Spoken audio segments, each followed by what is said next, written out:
Lesson 21.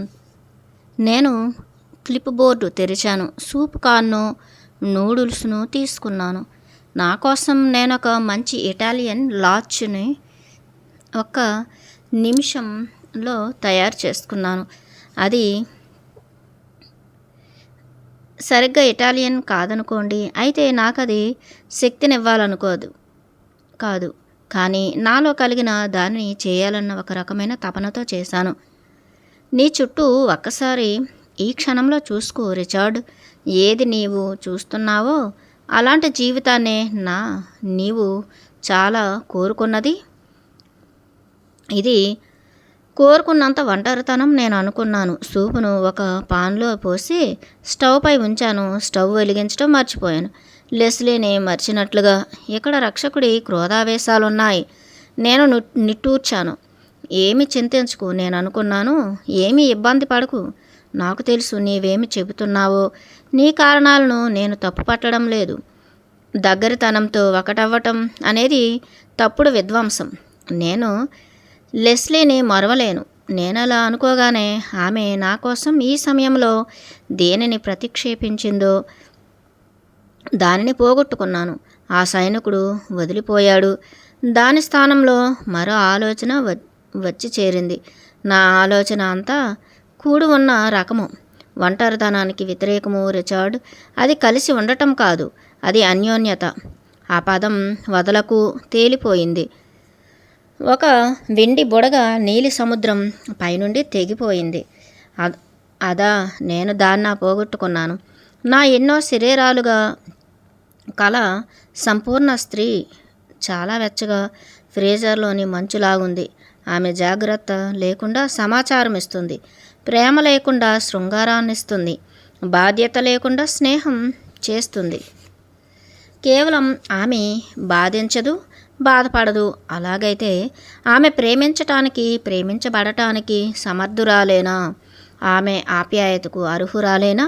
ఇంకా ఆప్యాయత, అది నాకు స్వేచ్ఛ ఎంతగా అవసరమో అంతగా అవసరమా? అందుకే నేను 7 వారాలు లెస్లీ వద్దే ఉండిపోయానా? ఇతర స్త్రీలతో 3 రోజులు కలిసి గడపటమే ఎక్కువైనప్పుడు. నేను సూప్ను స్టవ్ పై అలాగే చల్లగా వదిలేశాను. ఒక కుర్చీ చూసుకుని కూర్చున్నాను. మోకాళ్ళు పైకి లాక్కుని గడ్డాన్ని వాటిపై ఉంచాను. కిటికీ నుండి సరస్సు పైగా చూస్తూ కూర్చున్నాను. నీటి ఆవిరి నిండిపోతూ మేఘాలుగా తయారవుతూ సూర్యకాంతిని మూసేస్తున్నాయి. ఫ్లోరిడాలో ఇప్పుడు వేసవికాలం. మీ గడియారాన్నిప్పుడు ఉరుములతో సరిగ్గా కాలాన్ని ఫిక్స్ చేసుకోవచ్చు. 20 నిమిషాల తర్వాత నేను వర్షపు గోడలను చూశాను. నగ్నంగా గుర్తిస్తూ నేను ఈరోజు ఎలాగైతే డిక్కీతో మాట్లాడాను. నా గతించిన కాలాన చాలా దూరంలో ఉన్న వాడితో ఎలాగో ఒక వార్తను అతనికి చేరవేయగలిగాను. ఎలా నేను భవిష్యత్తులోని రిచర్డుకు అనుసంధానమయ్యేది? అతనికి ఆప్యాయత గూర్చి ఏమి తెలుసు? అతడు ప్రేమను నేర్చుకున్నాడా? తప్పకుండా. మనం ఎవరమో వారు ఆ ఇతర దృక్కోణాలు, వారు తప్పకుండా ఇతర ఆప్తమిత్రుల కంటే ఎక్కువగానే మనకు ఎవరు ఆప్తులై ఉంటారు. మన ఆత్మ కన్నా ఇతర శరీరాలతో మన స్వీయమే ఆత్మ రూపంలో ఉంటుందా? ఒకవేళ మనలో ప్రతి ఒక్కరూ ఒక అంతర్స్వర్ణలతలతో త్రిప్పబడుతుంటామా?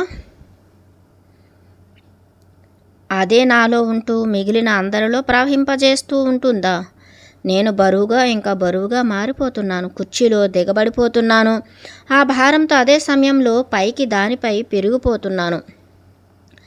ఊర్ధ్వముఖంగా. అబ్బా, ఏమిటి ఈ ఆసక్తికరమైన భావన? నేను అనుకున్నాను.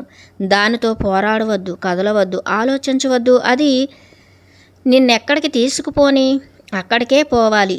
అది నీకు చాలా సహాయం చేస్తుంది కలవటానికి.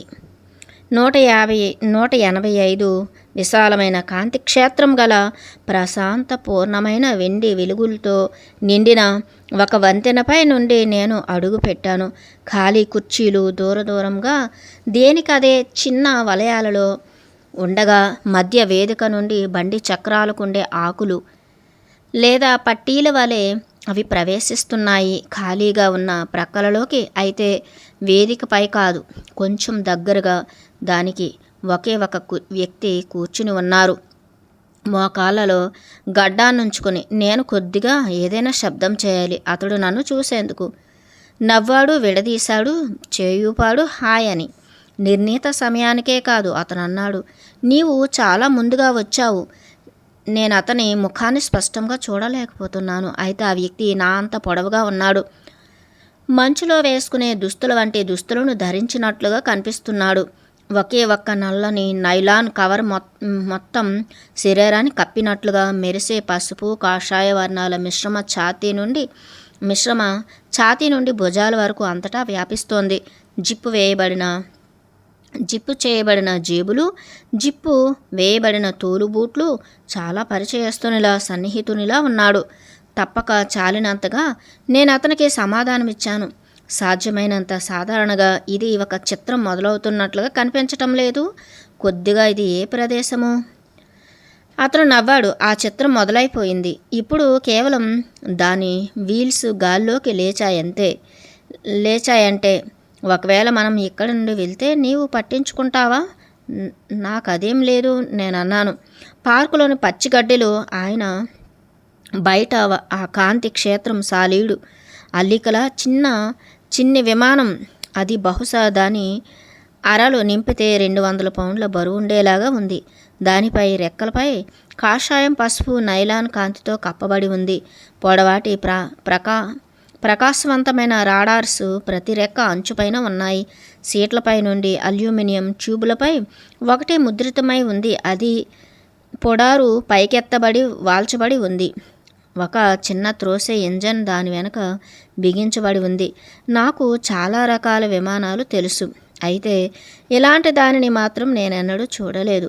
186. అతను వేసుకున్నది మంచులో తిరిగే సూటు కాదు, అది విమానయానం ధరించే సూటు. అతను విమానానికి తగినట్లుగా ఎడమ సీటులో కూర్చోవచ్చు, నీకిష్టమైతే. ఎంత దయ! అతనిలో ఎంత నమ్మకమో నాకు పైలట్ స్థానాన్ని ఇవ్వటం. నేను కుడి సీటులో కూర్చుంటాను, నేనన్నాను. ఇంకా ప్రయాణికులు కూర్చునే స్థానం వైపు దారి తీశాను. ఇక ఇరుకు సీటు, ఎందుకంటే ఆ విమానంలోని ప్రతి ఒక్కటి చిన్నగా ఉన్నాయి. ఏదైనా కానీ నీవు 2 వైపుల నుండి నడపవచ్చు. దాన్ని అదుపు చేసే సామర్థ్యాలన్నీ చాలా మంచి స్థితిలో ఉన్నాయి. అయితే నీవు చూస్తున్నావుగా, రాడార్ పెడల్స్ లేవు. వాటి పనితనమంతా రాడార్లోనే ఉంది. చాలా సున్నితమైన పైకెత్తే ఎలివేటర్, అదే కనార్డ్. దాన్ని నడపటం హెలికాప్టరు చక్రపు స్టిక్ అంత సున్నితం. ఇంకా నీవు దాన్ని క్రిందికి దింపటం. అతడు ప్రొపెల్లర్ క్లియర్ అని పిలిచాడు. తలపైనున్న హ్యాండిల్ను చేరుకున్నాడు. ఒక్కసారి లాగగానే ఇంజన్ పనిచేయసాగింది. దాదాపు విద్యుత్తు ఫాన్లాగా. అతను నా వైపు తిరిగాడు. సిద్ధమా? పదండి, నేనన్నాను. అతడు బేబీ జెట్ కన్నా చిన్నగా ఉన్న థ్రోటిల్పై చేవేసి ముందుకు తోశాడు. ఇంకా ఏమాత్రం శబ్దం లేదు. మెత్తని పైకెగురుతున్న గాలి తప్ప. ఆ యంత్రం ముందుకు పోసాగింది. 50 ఫీట్ల ఎత్తులో గాలిలో వెనక్కు తిరిగింది. పైకి దూసుకుపోసాగింది. ఎత్తైన పర్వతాలను అధిగమించే పెద్ద ఇంజన్ రేసర్లా. నేల కనిపించకుండా పోయింది. ఆ విశాలమైన ఆకుపచ్చని నేల మా నుండి తెగిపోయింది. అది నిమిషానికి 1000 ఫీట్ల చొప్పున జారిపోయింది. అతడు అదుపు చేసే రాడ్ను ముందుకు తోసి థ్రోటిల్ను వదిలేశాడు. మా వెనకాల ఫ్యాన్ గాలి చప్పుడు మంద్రంగా వినిపించే విధంగా. అతడు తన 2 చేతులను ఆ అదుపులపై నుండి తీసేశాడు. కదులుతూ ఉంది విమానం, నేను విమానాలను నడిపినట్లుగా. నీవు దానిని పొందావు, కృతజ్ఞతలు నీకు. ఇది ఒక పారాచూట్ను ఎగరవేసినట్లు, మనం లేకుండా ఆకాశం నుండి వదిలినట్లు. మేము బహుశా గంటకు 30 మైళ్ళ వేగంతో గాలిచే నడపబడుతున్నాం. ఒక చిన్న సంతోషపూరిత యంత్రము $8 లాంచ్ చైర్ని మించిన విమానం. గోడలు, నేల లేకుండా దానిలో మొత్తంగా తెంచుకుని ఉన్న కాక్పిట్ అది. ఆ బైప్లేన్లు తాళం వేయబడతాయి. పోల్చినట్లయితే సమాధుల్లాగా. నేను విమానాన్ని మలుపు తిప్పాను. పైకి ఎగురసాగాను. అది చాలా సున్నితంగా ఉంది. అతను హెచ్చరించినట్లుగానే. మనం ఇంజన్ను ఆపేద్దామా? మనం ఈ నీటిపై తేలే విమానంలా తేలుదామా? తప్పక అతను థ్రోటిల్పై ఉన్న స్విచ్ను అంటుకున్నాడు. ఇంకా ఆ ఇంజను ఆగిపోయింది. మేము నిశ్శబ్దంగా గాలి ఎలా లేపితే అలా లేస్తూ ఉన్నాం. గ్లైడింగ్లా. అక్కడ ఆల్టిట్యూడ్ ఏమి పోవటం లేదు. నేను లెక్కించేందుకు. ఎంత సంపూర్ణమైన చిట్టి విమానం ఇది! ఎంత ప్రియంగా ఉంది! నేను ఎలాగా ఇలాంటి విమానాన్ని నా సొంతం చేసుకోవాలి? అతడు నన్ను కొత్తగా చూశాడు. నీవు ఊహించటం లేదా రిచర్డ్? లేదు. నీకు తెలుసా నేనెవరో? కేవలం తమాషా కంటే అతను అన్నాడు. నీకు తెలిసిన దానికి నీవు చెప్పాలనుకున్న దాని మధ్య ఉన్న గోడ ద్వారా నడువు. అది చేయి. ఇంకా చెప్పు నాకు. ఎవరిదో ఈ విమానం? ఇంకా ఎవరితో నీవు ఎగురుతున్నావో చెప్పు. నేను అదుపు చేసే రాడ్ను కుడివైపుకు వంచాను. ఇంకా విమానం సున్నితంగా ఒడ్డుకు చేరింది. క్యుములస్లోకి, వాటిపైకి, ఆ నీటి ఆవిరి మేఘాలపైకి. అది రెండవ ప్రకృతి. ఇంజన్ ఆఫ్ చేశాను. చూసేందుకు పక్షి ఏక అంత బరువుతో ఆ విమాన యంత్రము మేఘాలపై కించెత్తు కూడా క్రిందికి జారకుండా నిలిచింది. నేను కనుక ఊహించగలిగితే ఈ విమానం నా భవిష్యకాలంలోని నాది అని, ఇంకా నీవుగా మారిన భవిష్య నేను అని చెప్తాను. అతన్ని చూసేందుకు నాకు ధైర్యం చాలలేదు. చెడ్డగా లేదు అతను అన్నాడు. నేను కూడా అదే ఊహిస్తాను. నీవు ఊహించావా? నీకు తెలీదా? అది కష్టతరంగా మారింది. ఒకవేళ నీవు దానిని ఎక్కువగా ఆలోచిస్తే నేను నీ భవిష్యకాలంలోని నీలలో ఒకణ్ణి. నీవు నా గతాలకు సంబంధించిన నాలలో ఒకడివి. నేను అనుకుంటున్నాను నీవు మధ్యకాలంలో రిచర్డ్ బాక్ అనే ధనవంతుడవని కాదు. నువ్వొక గౌరవవంతమైన రచయితవి. 9 విమానాలు కలవాడివి కాదా? ఒక దోషం లేని ఆలోచనతో నీవు సృష్టించావు ఒక సంపూర్ణ స్త్రీని. నీవు ఆమె పట్ల విశ్వాసపూరిత సూటి బాణాలను ఆమె వైపుగా వేశావు. ఇంకా ఆమె ఇప్పటికీ నిన్ను చల్లగానే ఉంచింది. 188. మేము కుడి రెక్కతో ఉన్న ఆ ధర్మలను లేపేందుకు అంటుకున్నాం. నేను ప్రక్కకు ఒరిగాను దానిని గట్టిగా లాగొద్దు అతనన్నాడు. అదలా ఒక చిన్న గాతిరిగే రేడియస్ ఎలాగైనా కొద్దిగా పక్కకంటే చాలు. అది నిన్ను ఎడమవైపుకు తిప్పుతుంది. సరే, ఆ విమానం నాదే నన్న ఆనందం కావచ్చు. ఇంకా అతను నేనన్న ఆనందం కావచ్చు. ఏమి విషయాలు అతనికి తప్పక తెలుసును. చూడు, నేనన్నాను, నా వద్ద కొన్ని ప్రశ్నలున్నాయి. ఎంత దూరంలోని నా భవిష్యత్తులో నీవున్నావు? 20 సంవత్సరాలా? చాలా వరకు 5, అది 50లా కనిపించవచ్చు. నేను నిన్ను రక్షిస్తాను. నీ 49లో ఒకవేళ నీవు విన్నట్లయితే. అక్కడ మన ఇద్దరి మధ్య భేదం ఉంది.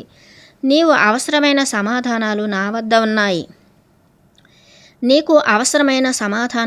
వద్ద ఉన్నాయి. అయితే అక్కడ అది ఒక ప్రార్థన కాదు. నీవు వినాలి. నీవుగా నాశనముగా గావించబడే ముందు ఆ గొప్ప మెత్తగా నిన్ను నలిపివేసే అనుభూతి కన్నా ముందుగానే నా హృదయం మునిగిపోయింది. నీవనుకున్నావు నేను బాధించబడతానని. దేనితోనో నీవే చెబుతావు. నీవే తప్పకుండా. నేను దానిని వినకపోతేనో నీవు వింటావు. నేను నీకన్నా ఇంకెవరిని విశ్వసిస్తాను ఎక్కువగా? నేను అన్నాను. అయినా సరే నేను వింటాను. నీవు బహుశా వింటావు. నీవు వినొద్దను కంటే నటిస్తావు. మనమిప్పుడు ఇక్కడ కలుసుకున్నది ఎందుకంటే మనకిద్దరికీ ఆసక్తే. అయితే నాకు సందేహం, నీవు నన్ను సహాయం చేయనిస్తావా అని. నేను చేయనిస్తాను. నీవు చేయనీయవు అతను అన్నాడు. అది ఈ విమానంలాగే. నీ సమయంలో దానికి ఒక పేరు లేదు. అది అప్పటికి కనుగొనబడలేదు. అది కనుగొనబడినప్పుడు దానిని పిలుస్తారు అల్ట్రాలైట్ అని. ఇంకా అది స్పోర్ట్ విమానాల తయారీలో కొత్త పోకడను తెస్తుంది. అయితే నీవు ఈ యంత్రాన్ని పూర్తి చేశాక కొనలేవు రిచర్డ్, లేదా ఎవరి వద్ద అద్దెకు తీసుకుని నిర్మించలేవు. నీవే దీనిని నీకు నీవుగా నిర్మిస్తావు.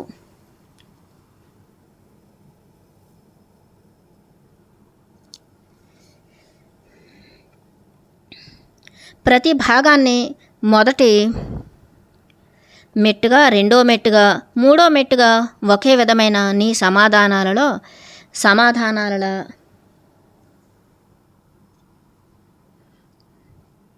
ఒకే విధంగా పూర్తిగా నీవు వాటిని పూర్తి చేసి కొనలేవు. నీవు వాటిని పొందలేవు. ఒకవేళ నేను నీకు స్వచ్ఛందంగా ఇచ్చిన, ఒకవేళ ప్రతిదాన్ని నేను నీకు చెప్పిన, నాకు తెలుసు అతను తప్పు చేస్తున్నాడని, నీవు మరిచిపోయావు. నేను అన్నాను, నేను ఎంత త్వరగా నేర్చుకోగలను? నాకు ఒక సమాధానం ఇచ్చి ఇంకా గమనించు, నేను దానితో ఎలా చేస్తాను. అతను అదుపు చేసి రాడ్ను తట్టాడు.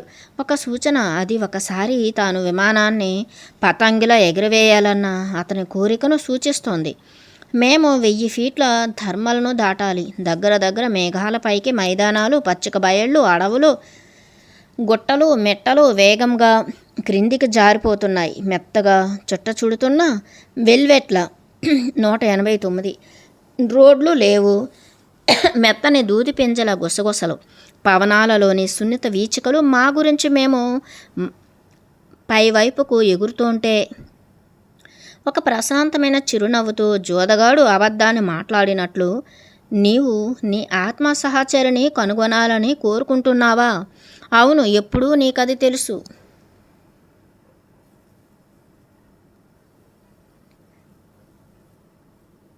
అవును, ఎప్పుడూ నీకది తెలుసు. నీ రక్షకుడు అతను అన్నాడు.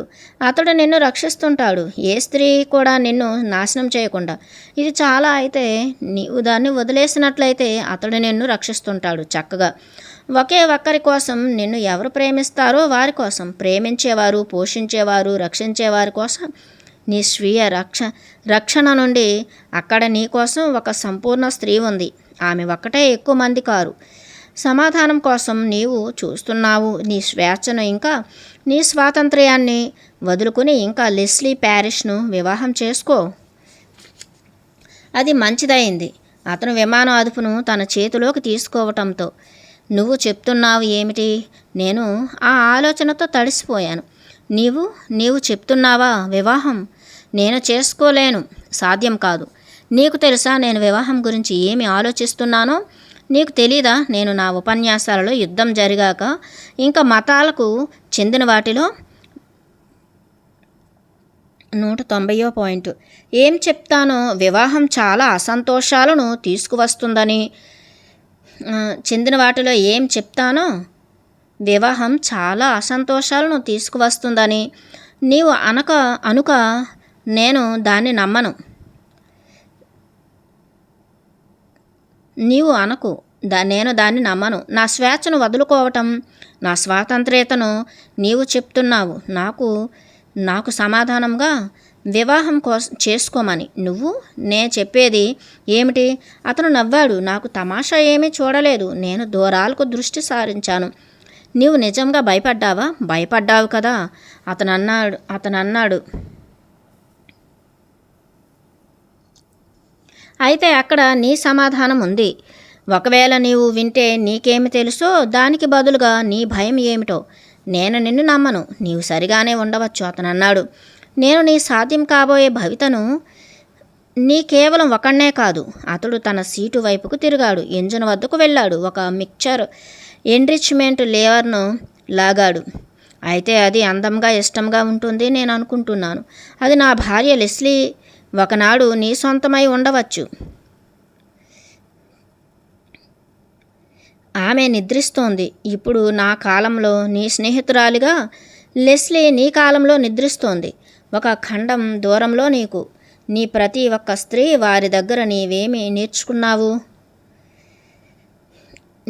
నీ ప్రతి ఒక్క స్త్రీ వారి దగ్గర నీవేవేవి నేర్చుకున్నావు? ఈ ఒక్క స్త్రీ నీకిచ్చిన బహుమతుల్లో ఏదైనా ఇవ్వగలిగారా? నీవు దాన్ని అర్థం చేసుకున్నావా? నీకింకా ఎక్కువ సమాధానాలు కావాలా? అది ఒక రుచి. నేనన్నాను, నేను చేసేదే సరైనది అని నేను అనుకోవటం లేదు. నా స్వేచ్ఛను వదులుకోవటం. నాయనా, నీకు నేనెవరోనన్న ఆలోచన లేనట్లుంది. అలాంటి సమాధానాలు నాకు ఇవ్వకున్నా పర్వాలేదు. ప్లీజ్ బాధపడకు. నీవే ప్రయాణాన్ని మర్చిపో. నీవు చాలా కాలం వరకు దీన్ని గుర్తు చేసుకోలేవు. నాకు కాదు, నేనన్నాను. జ్ఞాపకం ఒక స్టీలు గుత్తిగా ఉంటుంది. పాత స్నేహితుడా? అతడు ప్రశాంతంగా అన్నాడు. నాకు తెలుసు నీవు చాలా మంచివాడవని. నీవెప్పుడు సందిగ్ధావస్థలో పడి అలసిపోవద్దు.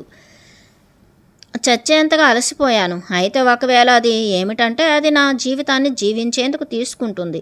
ఆ మార్గాన్ని నేను జీవించాలని కోరుకుంటున్నట్లు సందిగ్ధతే నేనుగా. అతను నవ్వాడు. ఇంకా మా విమానాన్ని నీటి ఆవిరలపైకి చేర్చాడు. మేము సముద్ర తీరం వరకు చేరి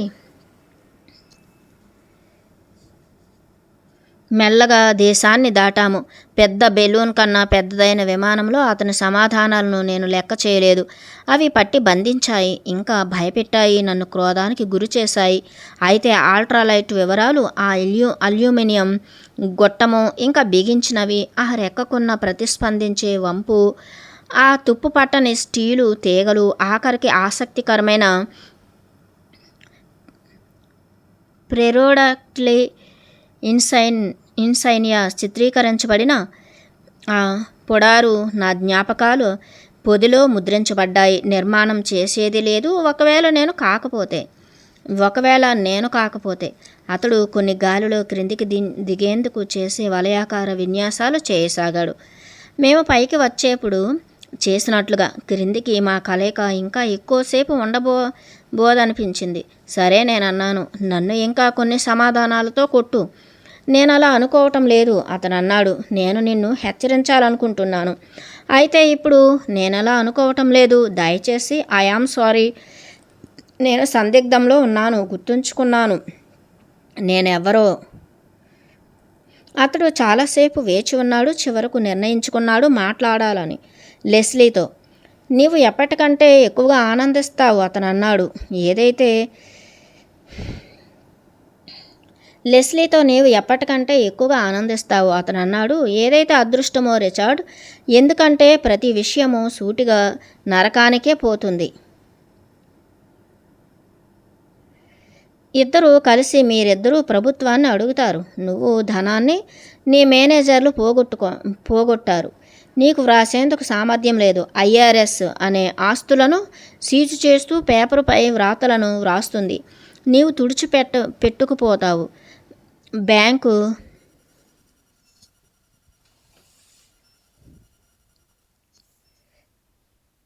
బ్యాంకు రఫ్ట్లో నీవు విమానాలను పోగొట్టుకుంటావు. అందరినీ, అన్నింటినీ, నీ ఇంటిని, ధనాన్ని, మొత్తం అన్నింటినీ నీవు ఒక్కో సంవత్సరానికి భూమికి ఇంకా ఖర్చుకుపోతావు.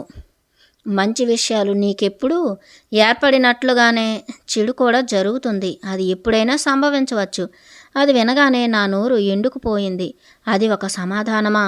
కాదు, దానిలో నుండి ఒక సమాధానం వస్తుంది. అతడు ఆ మైదానంలో నుండి ఆ కొండ చర్యల్లోకి తీసుకువచ్చాడు విమానాన్ని.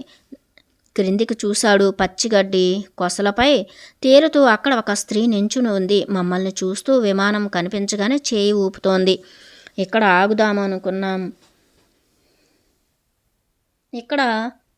ఆగుదామనుకున్నావా? అతను అన్నాడు, విమానపు డ్రైవింగ్ను నా చేతికి అందిస్తూ. ఇలాంటి చోట్లలో దింపడం నాకిదే మొదలు, నువ్వు చేయి అన్నాడు. అతడు ఇంజన్ ఆపేశాడు. పెద్ద వలయంలా త్రిప్పాడు. ఎగిరాం. మేము గడ్డి మైదానం అంచులలోని చెట్ల కొనలపైకి చేరి వాటిని అధిగమించాము. అతడు విమానపు ముఖాన్ని క్రిందికి తిప్పాడు. గడ్డి కొసలపైకి దూకించాడు. తిరిగి దాని ముఖాన్ని కొద్దిగా పైకి లేపాడు. పైకి పోవటానికి బదులుగా ఆల్ట్రాలైట్ ఒక సెకను కాలం తేలింది గాలిలో. దాని వీల్స్ను దొర్లించుకుంటూ ఆ గడ్డిలో లెస్లీ ప్రక్కగా ఆగింది. లెస్లీని నేను కాలిఫోర్నియా వదిలి వచ్చిన దానికన్నా ఎక్కువగా నా ఊపిరి ఆగిపోయింది. హలో మీకిద్దరికి, ఆమె అంది. నేను అనుకున్నాను నేను మిమ్మల్ని ఇక్కడ కలుస్తానని, మీ విమానంతో. ఆమె రిచర్డ్ను కౌగిలించుకుని ముద్దాడింది. అతని వెంట్రుకల్లో వేళ్లు దోపి కదిపింది. నీవతనికి తన భవిష్యవాణిని వినిపిస్తున్నావా? అతను పోగొట్టుకునేది ఒకటి, పొందబోయేది మరొకటి, అతను అన్నాడు. ఓ ప్రియా మాధురి, అతను అనుకుంటాడు నీవు కల అని. ఆమె వెంట్రుకలు నాకు తెలిసిన దానికంటే బారుగా ఉన్నాయి. ఆమె ముఖం ఇంకా కోమలంగా ఉంది. ఆమె నిమ్మపండు రంగు మెత్తన సిల్క్ దుస్తులను ధరించింది. ఒక హైనెక్ టీ వేలాడుతున్న బ్లౌజు, అది అందాలను విరజిమ్ముతోంది. సిల్కు షీర్ కాని విధంగా ఉంది. ఆమె నడుముకు ఉన్న బెల్టుపై విశాలమైన సూర్యకాంతి పడి మెరుస్తోంది. గడ్డి కనిపించని విధంగా ఆమె తెల్లని లహెంగా ఉంది. అది అన్నింటినీ కప్పేసింది, ఆమె వేళ్లను కప్పుతున్న శాండల్స్ను తప్ప. నా గుండె ఆగినంత పనైంది. నా గుండె కవాటాలు బద్దలవుతున్నా అనిపించింది. ఒకవేళ నేనే భూమిపై సంవత్సరాల తరబడి ఒకే స్త్రీతో గడపబోతున్నానేమో నేను అనుకున్నాను. అయితే అదే కాబోలు. కృతజ్ఞతలు ఆమె అంది. నేనీ దుస్తులను ఒక సందర్భం కోసం ధరించాను. మనం మన పూర్వీకులను కలవటానికి కాదు, మన జీవితకాలపు మధ్యలోనూ కాదు. అతను విమానం నుండి దిగగానే అతని చుట్టూ తన చేయి వేసింది. అప్పుడు నా వైపు తిరిగింది. ఎలా ఉన్నావు రిచార్డ్ అంది. లోతైన శత్రుత్వంతో నేను అన్నాను. శత్రుత్వం వద్దు ఆమె అంది. ఆ విమానం నీదే. నేను నీ భర్త విమానం గూర్చిన శత్రుత్వంతో లేను. నేను అతని భార్యను గూర్చిన శత్రుత్వంతో ఉన్నాను. ఆమె విక్కిరించింది. నీ ఒకడివి వివాహ బంధాన్ని అసహించుకునేవారిలో కదా. వివాహం అంటే నీకు విసుగు పుట్టించేది, నిలిచిపోయేది, అమర్యాదను ఆహ్వానించేది అని నీ ఉద్దేశం. అలాగే ఆహ్వానించదగ్గది కాదు, దాన్ని అభినందించవచ్చు ఆమె అంది. ఆలోచించు, నీ మనసు ఒకనాటికి వివాహ విషయం పట్ల మారుతుందని. ఒకవేళ నేను నీ భర్తను నమ్మాలంటే నేను నమ్ముతాను. నేను చూడలేకపోతున్నాను, ఎలాగో నేను చూసినప్పుడు తప్ప. చూసేది సరిగా ఉండదులే ఈరోజు తర్వాత అన్నాడు భవిష్య రిచార్డ్. నీవు ఈ సంభవాన్ని కూడా మర్చిపోతావు. నీవు నీకై నిర్దేశించిన మార్గంలో నేర్చుకుంటావు, ఇంకా బాగా కానీ ఇంకా చెత్తగా కానీ. ఆమె అతని వైపు చూసింది. ధనవంతుడిగా లేదా నిరుపేదగా ఉండటం కోసం అతను ఆమె వైపు నవ్వును దాచుకుంటూ చూశాడు. ఎప్పుడైతే మరణం మనకు దగ్గర చేస్తుందో అప్పటికి దగ్గరవుతాం. వారు తన మాటలతో సున్నితంగా నన్ను దెబ్బతీశారు. ఆ ఇద్దరిని నేను ప్రేమించాను. తర్వాత నాతో అతను అన్నాడు, మన కాలం ముగిసింది. నీవు మర్చిపోవలసిన సమాధానం ఒకటి ఉంది. విమానాన్ని నడుపు, నీకు నడపాలనిపిస్తే. మనం ఇద్దరం నడిచి పరిగెత్తాల్సి ఉంటుంది మనం జీవిస్తున్న కాలాల్లోకి. నీ కాలం 1 సంవత్సరం నీకు, అది చాలా దగ్గరలో ఉంటుంది నీకు. నేను ఒక కొత్త పుస్తకం వ్రాసే మధ్యలో ఉన్నాను. ఒకవేళ నేను అదృష్టవంతుడినైతే నేను చేరగానే మొదటగా ఈ కళను పేపర్పై ఉంచాలి. మేలుకోగానే అతడు తన చేతిని నిదానంగా ఆమె వైపుగా ఊపుతూ ఆమెను తాకే విధంగా ఇంకా కనుమరుగైపోయాడు. ఆ స్త్రీ నిట్టూర్చింది విషాదంగా. ఆ కాలం ముగిసింది. అతను మేలుకున్నాడు. ఇంకా నేను కూడా. 1 నిమిషంలో ఆమె నా వైపుగా 1 అడుగేసింది. నేను ఆశ్చర్యచకితుడినయ్యేలా మెత్తగా 1 ముద్దు పెట్టుకుంది. అది నీకంత తేలిక కాదు పిచ్చి రిచార్డ్, ఆమె అంది. ఆమెకు తేలిక కానప్పుడు నాకు ఆ లెస్లీయే నేను. కఠినమైన కాలం ముందుంది, భయం లేదు. ఒకవేళ నీవు అద్భుతాన్ని కోరినట్లయితే నీ రక్షకుణ్ణి వదిలేయి. దొంగిలించటం కంటే అద్భుతం చాలా శక్తివంతమైనది. మెరిసే ఆకాశం లాంటి కళ్ళతో ఆమెకు చాలా చాలా తెలుసు. ఆమె ఆ నవ్వుతున్న ముఖంతోనే అంతర్ధానమైంది. నేను అల్ట్రాలైటు ఆ గడ్డి మైదానంలో ఒంటరిగా వదిలివేయబడ్డాం. నేను దానిని మరలా నడపలేదు. నేను ఆ గడ్డిలోనే నిలబడ్డాను. జరిగిన ప్రతి చిన్న విషయాన్ని గుర్తు చేసుకుంటూ నా మెదడులో కరిగించుకోసాగాను. ఆ దృశ్యం మొత్తం కనుమరుగయ్యేంత వరకు ఆమె మాటలతో సహా. నేను మేలుకునేసరికి కిందికి నల్లగా ఉంది. కిటికీ నల్లగా ఉంది. అక్కడక్కడ చిందిన వాన చినుకులతో సరస్సుకు ఆవల నుండి ఇళ్లలో వెలుగుతున్న విద్యుత్ దీపకాంతులు కాంతి తోరణంలా వంగి ఉన్నాయి. నేను నా కళ్ళను విడదీసి ఆ చీకట్లో అలాగే కూర్చుండిపోయాను. గుర్తు చేసుకునేందుకు ప్రయత్నిస్తూ. కుర్చీ ప్రక్కనే పెన్ను, ప్యాడ్ ఉన్నాయి. ఎగురుతున్న కళ, చారిత్రాత్మక ఎగిరే జంతువు, రంగురంగుల ఏకలతో. ఇంకా అది నన్ను చేరింది. ఎదురెదురుగా చాలా అందమైన స్త్రీని. నేనెప్పుడు దాని ముందుకు ఒకే పదం, ఆమె అన్నది. చాలా అందమైన స్త్రీని నేనెప్పుడు చూసేదాని ముందుకు ఒకే పదం. ఆమె అన్నది. అద్భుతం. ఆ చాలా అందమైన ముఖం. అద్భుతం. అక్కడ ఇంకా ఎక్కువే నాకు తెలుసు. నేను గుర్తుంచుకోలేదు. ఆ అనుభూతి నాలో మిగిలిపోయింది మాత్రం. ప్రేమ, ప్రేమ, ప్రేమ. అది ముమ్మాటికి ప్రేమ. ఆమె కల కాదు. అది నేను యథార్థంగా స్పర్శించిన స్త్రీ. సూర్యకాంతితో వస్త్రధారిణి. ఒక జీవిస్తున్న స్త్రీ. ఇంకా నేను ఆమెను కనుగొనలేదు. ఎక్కడున్నావు? నేను మానసిక ఒత్తిడితో బ్రద్దలయ్యాను. ఆ వ్రాసే పుస్తకాన్ని కిటికీ వైపుకు విసిరాను. అది వంగిపోయింది, చిరిగిపోయింది. పేజీలు గాలిలో ఎగిరాయి, గుద్దుకున్నాయి. ఒక చోట అది నా పరికరపు క్రిందికి దిగే పట్టికలో అది దక్షిణ కాలిఫోర్నియాను సూచిస్తూ. ఇప్పుడు డామిట్, నువ్వు ఎక్కడ ఉన్నావు ఇప్పుడు?